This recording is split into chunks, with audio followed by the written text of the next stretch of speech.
Now on BBC One at 1 o'clock, the BBC News with Christian Fraser in Brussels and Kate Silverton in the studio.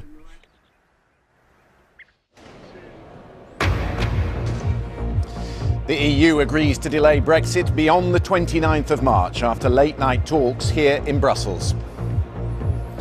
The next departure date depends on whether the Prime Minister can get support for her deal, a deal MPs have already rejected twice. All options will remain open, and the cliff edge date will be delayed. I hope we can all agree we are now at the moment of decision, and I will make every effort to ensure that we are able to leave with a deal and move our country forward. We'll have all the latest on those talks that went late into the night here in Brussels. And back home, the pressure on the Prime Minister continues to mount. She's returned to London to convince MPs her deal remains the only way forward, also today. A convicted IRA bomber known as Witness O has named 4 men he says were responsible for the 1974 Birmingham pub bombings.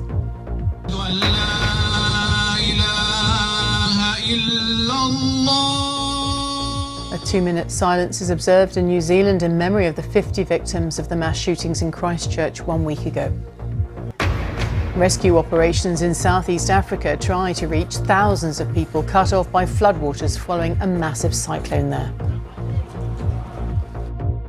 And coming up in the sport on BBC News, Birmingham City have been deducted 9 points for breaching spending rules. They dropped to 18th in the Championship.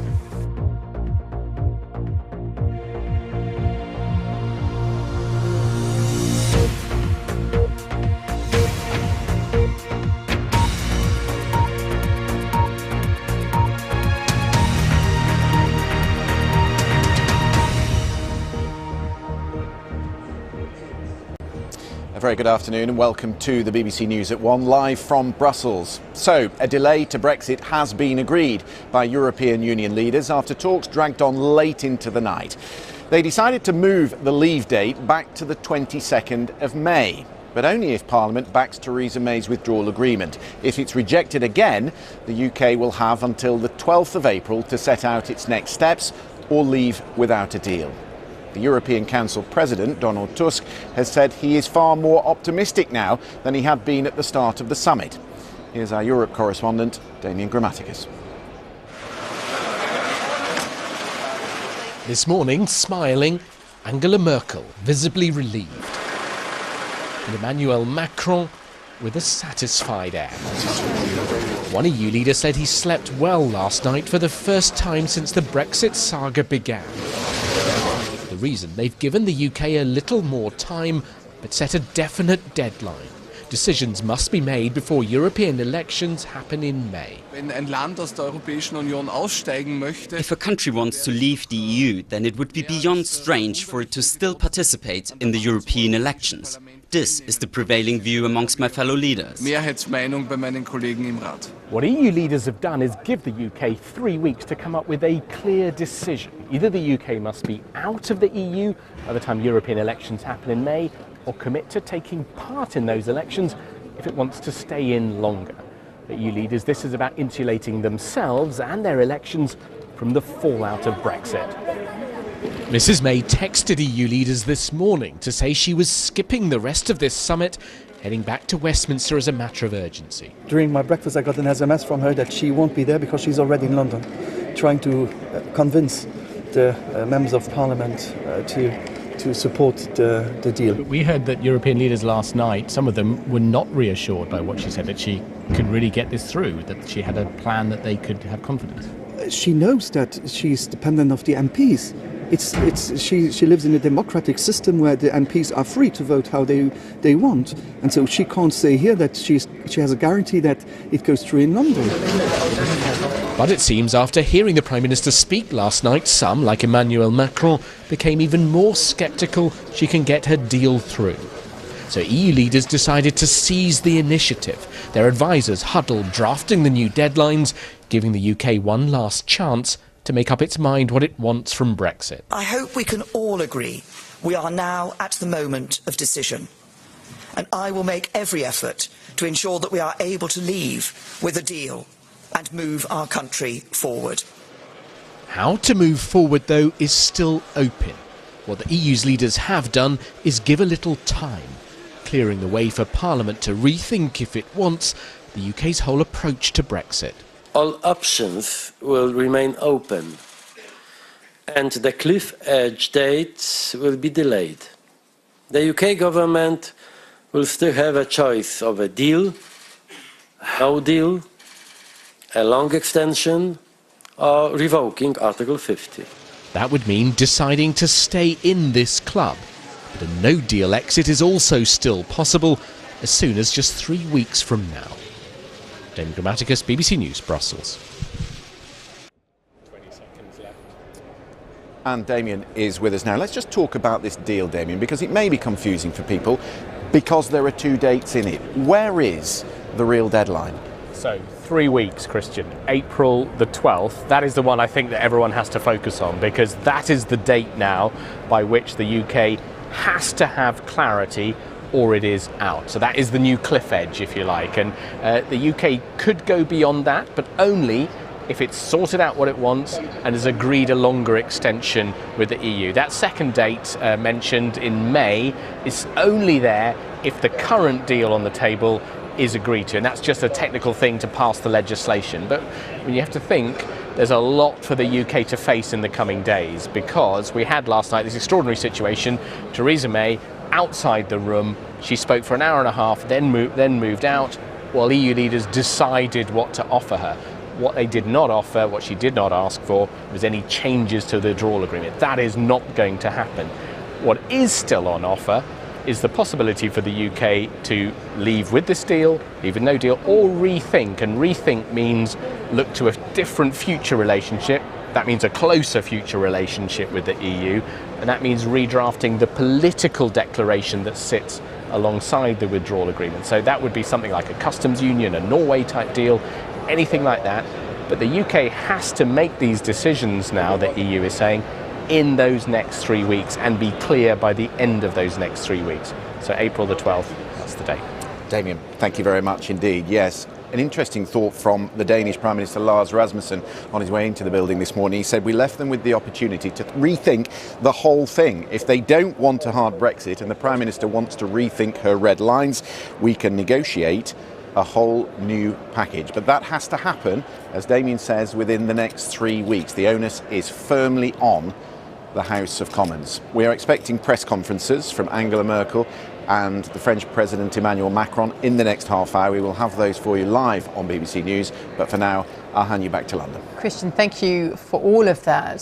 So then, just to recap, Theresa May has returned to the UK to continue to try to persuade MPs to support her withdrawal deal. The Commons could vote on that for a third time next week. But the Prime Minister is being urged again to allow the Commons to freely debate and then vote on a number of possible options to establish which solution might then have a majority.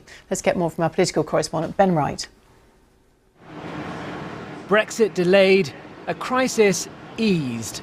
But arriving back from Brussels in Downing Street this morning, Theresa May knows control over the Brexit process could soon be in the hands of Parliament if she fails again to get her deal through the House of Commons next week. If you want a Brexit deal, you have to have this withdrawal agreement. All right. And unless people realise that by Tuesday, we're in a very serious problem. If the deal is passed by MPs next week, then the EU says Brexit can happen on May the 22nd, giving Parliament time to get all the necessary laws through.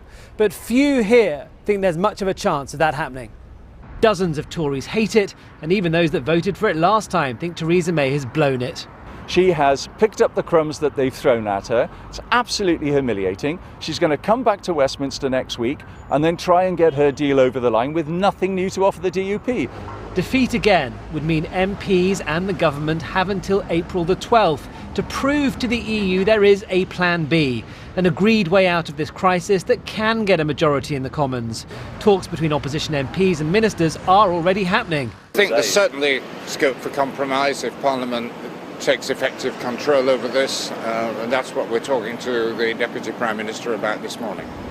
The EU has given Westminster a short breathing space, a 3-week window to find wider support for a new approach. And it's likely MPs will soon vote on different options, from a Brexit that keeps the UK closer to the EU, another referendum, or halting Brexit altogether. I think it's a case of crisis delayed. It is not crisis ended, because it just pushes it forward another 2 weeks. I think it makes it even more important now that Parliament next week starts the process of trying to reach agreement on an alternative way forward. And this morning, a government minister said MPs may be free to vote how they want. Obviously, if the House is being asked to decide a way forward, it would be surprising if those votes were not free votes. We know now the UK will not be leaving the EU next Friday, but as Parliament and Number 10 stagger towards next week, nothing is certain after that. Ben Wright, BBC News, Westminster. Well, as you can see, Ben joins us now, and as you've just said, there are so many options still open. What is the personal pressure like now, though, on the Prime Minister? Kate, it's intense. Across the Tory party, MPs talk freely about her collapsing authority. They criticise her tone and her tactics, and I think she has returned from Brussels, from this council, further diminished, because she's been handed a route map through this crisis by the EU. They had to figure out her next steps. I mean, so much of, I think, the Prime Minister's future now is entwined in this deal that she is clinging onto and insists is the only way to deliver Brexit. And there will be another vote on that, we think, next week. But the numbers, the problems that she faces trying to get that through are exactly the same now, if not worse, as they were a few days ago. The DUP don't back it, dozens of Tory MPs hate it, Labour show no sign of swinging behind it.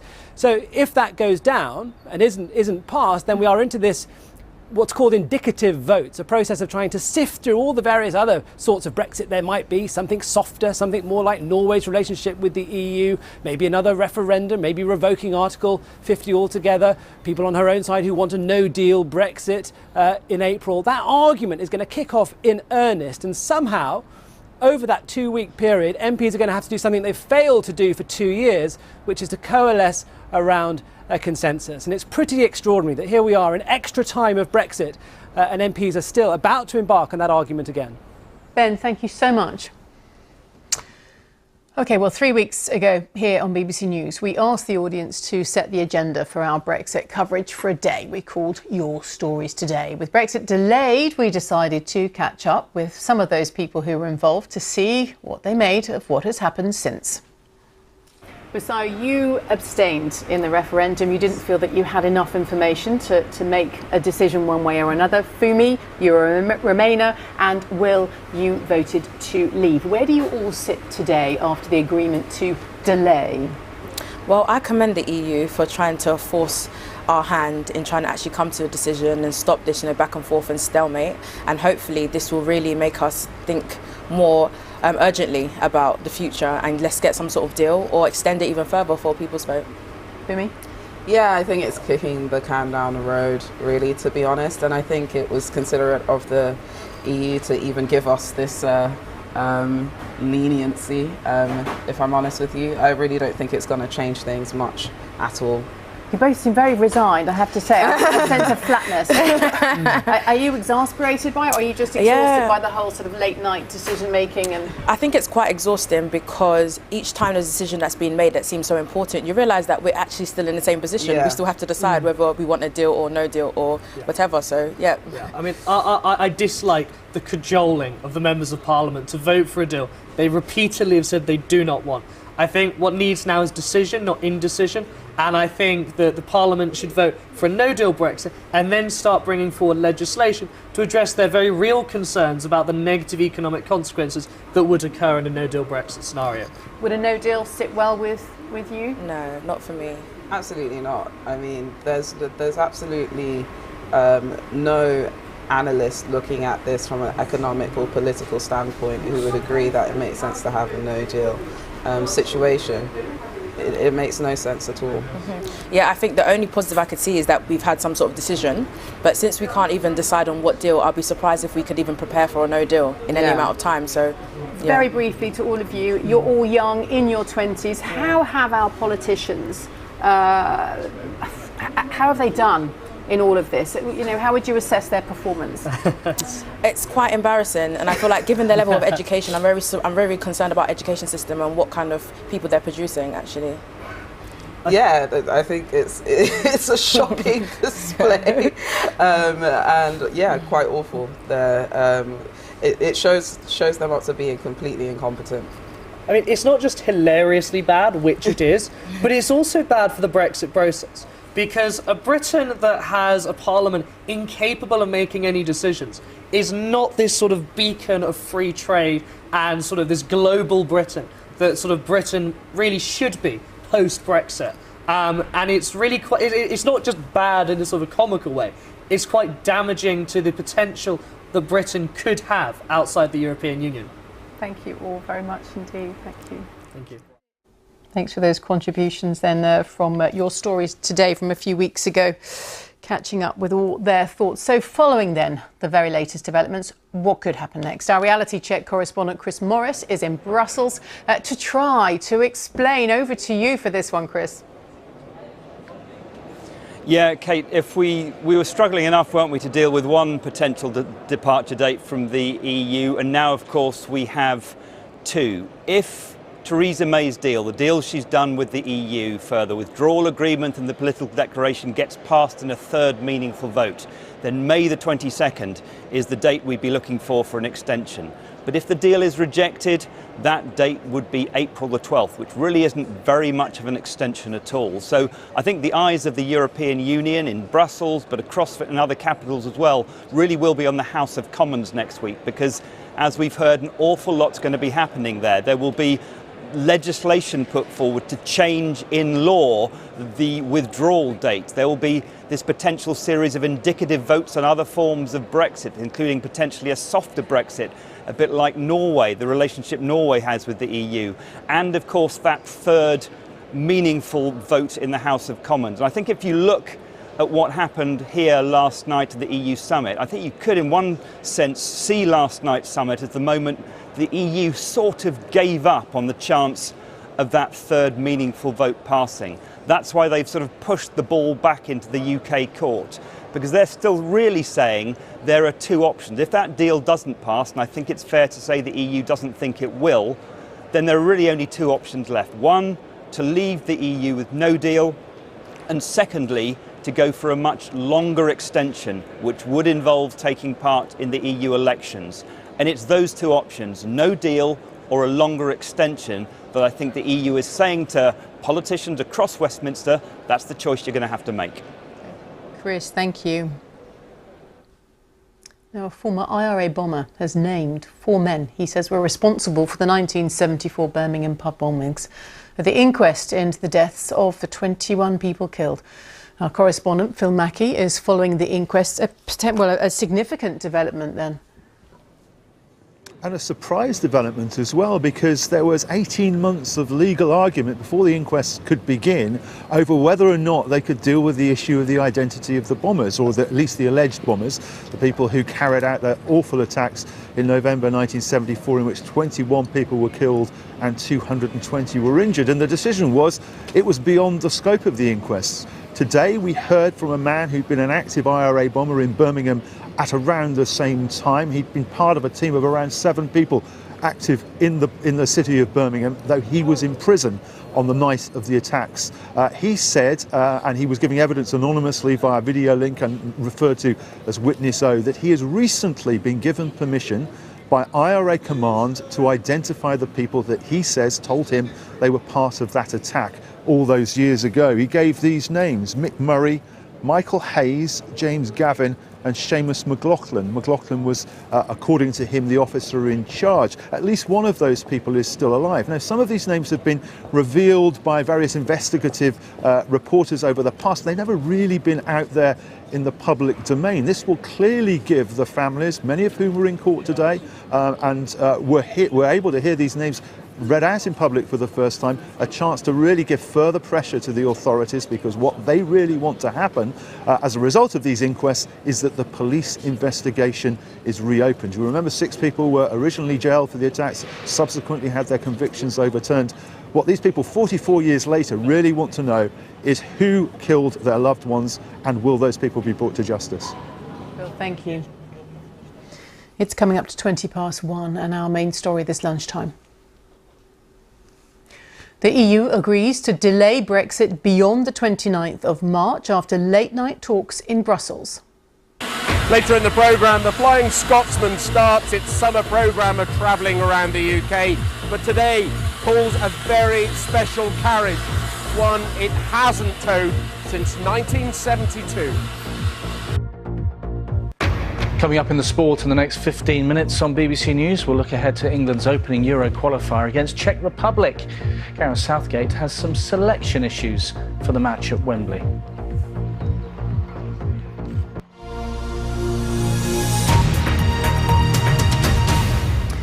And New Zealanders have observed 2 minutes silence in memory of the 50 victims of the mass shootings in Christchurch 1 week ago today. Thousands of people gathered opposite the Al Noor Mosque where the shootings began to show solidarity with the Muslim community. The country's Prime Minister Jacinda Ardern told survivors and families of the victims that the nation mourned with them. Rupert Wingfield-Hayes was there.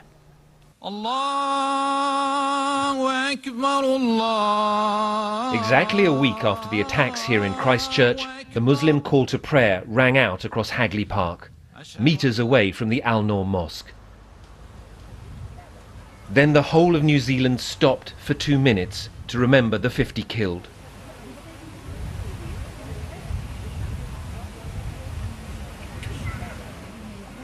When the Imam of the Al Noor Mosque, Jamal Fawda, spoke, it was not of the hateful crime, but of love.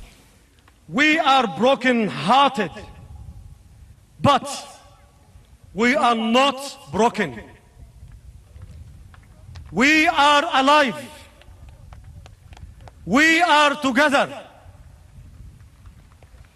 We are determined to not let anyone divide us. An estimated 20,000 people filled Hagley Park, people of every religion and of none. Many women wore headscarves out of respect for their Muslim neighbours. It seems a really small thing to do, to wear a headscarf to just show some form of respect, but also care and love and solidarity, I guess. It's great that people can see New Zealand for the love that we can give. But our hearts are broken. Very saddening. It feels like the whole city of Christchurch has again turned out today for another extraordinary show of support and solidarity for the Muslim community and for the families of the dead. But while the prayers go on here, on the other side of the city, they're preparing for an even more solemn ceremony. At the Linwood Cemetery this afternoon, 26 victims of last week's massacre were laid to rest, including the youngest, 3-year-old Mahad Ibrahim. In the days since the killings, New Zealand has been unified in grief. But the killings have also raised profound questions for this country about the spread of a racist ideology that seduced the alleged killer. Rupert Wingfield-Hayes, BBC News, in Christchurch. The rescue operations are continuing in southeastern Africa to reach thousands of people cut off by floodwaters following a massive cyclone there. More than 400 people are known to have died, but because many affected areas have yet to be reached, there are fears the final death toll could be much higher. Anne Soy reports from Maputo. One by one, survivors of Cyclone Idai are being winched to safety. These are pictures of the fast rescue efforts taken on a head camera. It is a slow mission, hampered by bad weather and limited resources. Others are arriving on dry ground by boat. The little ones, the injured and pregnant women are given first priority. Tens of thousands are still stranded. Rescuers are faced with the tough task of choosing who gets help first. I have children. I have 4 children, and all they've got to eat is bread. We need aid now. Because of the cyclone, our homes are destroyed. We have nowhere to go, and we have nothing to start building again.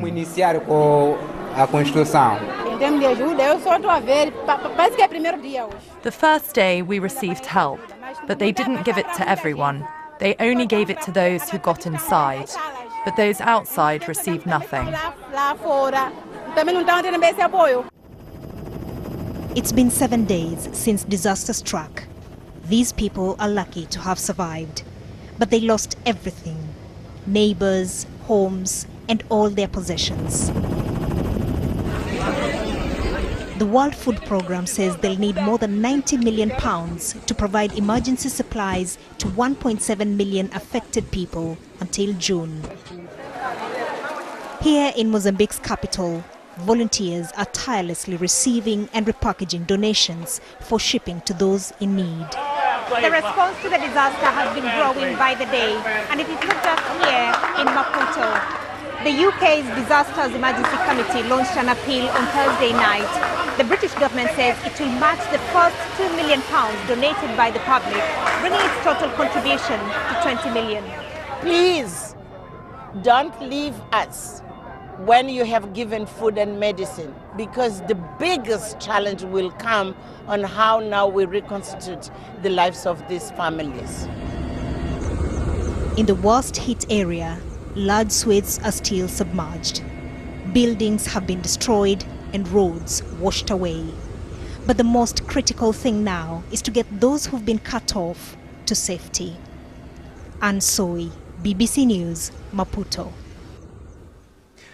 Police have confirmed a body recovered from the Humber estuary earlier this week is that of the missing university student Libby Squire. The 21-year-old went missing after a night out in Hull last month. Humberside police say a man arrested on suspicion of abduction remains under investigation. Danny Savage reports. It was on Wednesday afternoon that Libby Squire's body was recovered from the Humber estuary. A lifeboat brought her body ashore at Grimsby after it was spotted in the water near Spurn Point. Libby, who was 21 and studying philosophy at Hull University, had been missing since the beginning of February. She vanished after a night out with fellow students in the city. A major police inquiry was launched, with officers spending days searching a nearby park. It is bordered by the River Hull, a tidal watercourse which flows into the Humber estuary. It appears that Libby somehow ended up in the water somewhere around here after she was last seen. The last confirmed sighting of her was on this bench close to a busy junction. People living nearby today spoke of their sadness about what's happened.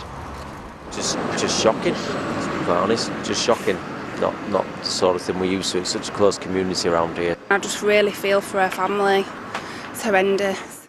Police say specially trained officers are now supporting Libby's family. Her university says it is absolutely devastated by the loss and has thanked people for the kindness and care shown over the past few weeks. Danny Savage, BBC News. The daughter of the man who saved the Flying Scotsman from the scrapyard has waved off the world-famous locomotive on its latest adventure. For the next 3 weeks, it will pull passengers along the scenic Swanage Railway. Our correspondent John Maguire joined hundreds of steam enthusiasts in Dorset this morning. Even at the grand old age of 96, the Flying Scotsman still draws a crowd. This week, all my pupils know now that the Flying Scotsman is the most famous loco in Britain. We used to build good stuff in Doncaster. Just because it's so special, isn't it? It's just so special. It's Pete's birthday today, so it's his special treat for his birthday. I lived on the East Coast and saw the Flying Scotsman regularly coming down through Essendine. We're close to where it broke the world record. The Flying Scotsman is now owned by the National Railway Museum in York and spends the summer travelling the country, kept running by a team of dedicated engineers. It's like having a 150-ton toddler. You know, they have moods, and you just have to deal with them. You know, that's part and parcel of working with a steam locomotive. They are machines, but they have personality. So. Temperamental the Flying Scotsman may be, and although these days the speed limit for steam is 75 miles per hour, In her heyday, she travelled between London and Scotland at more than 100. And today she's reunited with Car 14, the Devon Belle, an observation carriage that she hasn't towed since 1972. And waving the two off at Swanage Railway was the daughter of Alan Pegler, the man who saved the famous engine from the scrapyard in 1963. She has fond memories of the locomotive travelling across America to promote British businesses. I haven't seen this carriage since we were in the States, and I crossed North America and down to San Francisco, across the Rocky Mountains in this carriage, looking at the beautiful scenery, Feather Canyon, the wonderful Rockies. So I have very, very many happy memories travelling in this. The Concorde of the steam age, and today as iconic and popular as ever. John Maguire, BBC News, Dorset. OK, let's take you to look at the weather now with Lucy Martin. Hi, Lucy. Thanks, Kate. It's turning cooler as we move through today and into the weekend. Today, predominantly cloudy skies, like in this photo from one of our weather watchers. The colour certainly coming from the spring flowers here. But if I show you the satellite picture, we've got an area of low pressure up towards the north and shower clouds feeding in from the northwest. More in the way of cloud further south and east, and we have got a cold front that's bringing in some cooler air behind it and also some outbreaks of rain as it works its way southeast through today.